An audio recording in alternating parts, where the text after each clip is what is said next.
Guys অনেক অনেক অনেক অনেক কষ্টের পর আজকে সঙ্গে 3-4টা বডিগার্ড নিয়ে চলে গেছিলাম আইফোন 16 কিনতে। না মানে কেসটা শুরু থেকে না বললে তোমরা বুঝবেই না। বিকাল 4টার সময় করে হাতে হালকা করে কিছু কাগজ ছেড়া নিয়ে হাঁটতে হাঁটতে চলে গেলাম একটু রোডের ধারে। হ্যাঁ এবার 2-3টা বডিগার্ড নিয়ে যেতে চলেছে আইফোন 16 কিনতে। তাই ভাবলাম এই দুঃখে হালকা করে ডান্স করে নিই।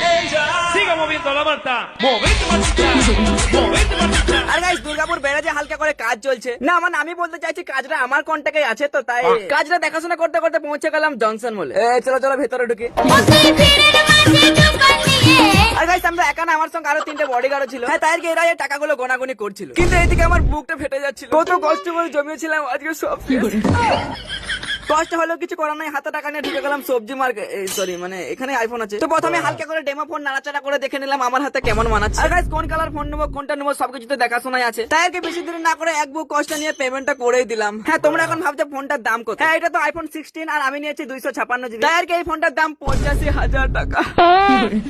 আর গাইস এই ফোনটা আনবক্সিং করার সময় আমার বুক হাত মাথা আর ওই যাই হোক ওটা আর কি সব কাঁপতে শুরু করেছিল। আর সত্যি গাইস এই ফোনটা কেনার জন্য পুরো টাকাটাই আমি অনেকদিন ধরে জমিয়েছিলাম। হ্যাঁ যেটা আমার কাছের মানুষ মা আব্বা জানতো না। তো ওসব বাদ দাও, এখন বলো কেমন লাগছে? যেমনই লাগুক আমার ফেক বডিগার্ডদের সঙ্গে হালকা করে ফটোশুট করে নিলাম। হ্যাঁ চলো এখন বড় লোকদের মতো ঘর যাই।